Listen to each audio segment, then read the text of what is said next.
AP మాజీ CM Jagan జిల్లాల బాట పట్టనున్నారు. సంక్రాంతి తర్వాత పార్లమెంట్ యూనిట్ గా జిల్లాల్లో పర్యటిస్తారని తెలిపారు. ప్రతి బుధవారం, గురువారం జిల్లాల్లోనే ఉంటారని, 2 రోజుల పాటు కార్యకర్తలతో మమేకమవుతారని చెప్పారు. ప్రతి గ్రామంలో టీడీపీ చంద్రబాబును ప్రశ్నించాలన్న జగన్ సూపర్ 6, సూపర్ 7 ఏమైందని నిలదీయాలని దిశానిర్దేశం చేశారు. గ్రామ స్థాయి నుంచి ఎంపీ వరకు ఫేస్బుక్, ఇన్స్టా, వాట్సాప్ ఉండాలన్నారు. ఎక్కడ అన్యాయం జరిగినా వీడియో తీసి అప్లోడ్ చేయాలని సూచించారు.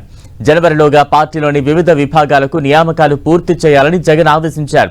బూత్ కమిటీలు, గ్రామ కమిటీలు ఏర్పాటు చేయాలన్నారు. కార్యకర్తలతో జగనన్న పార్టీ బలోపేతానికి దిశానిర్దేశం పేరుతో కార్యక్రమం నిర్వహించనున్నారు.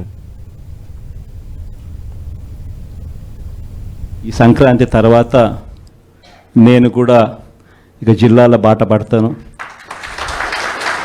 ఇనిషియలీ ప్రతి బుధవారము, గురువారము బహుశా జనవరి నెలాఖరు నుంచి మొదలు పెడతాను అనుకుంటున్నా.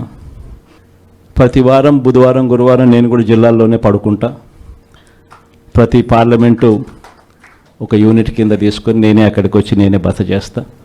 బుధవారం అంతా కార్యకర్తలతో 3 కాన్స్టిట్యున్సీసు, గురువారం అంతా మరో 4 కాన్స్టిట్యున్సీసు కార్యకర్తలతోనే మమేకమయ్యే కార్యక్రమాలు, పూర్తిగా కార్యకర్తలకి కేటాయింపు చేసే కార్యక్రమాలు చేస్తాం. సో అక్కడే ఉంటూ కార్యకర్తలతో మమేకమవుతూ కార్యకర్తలతో తోడుగా ఉండే కార్యక్రమం, కార్యకర్తలకు దగ్గరయ్యే కార్యక్రమం కూడా చేస్తాం.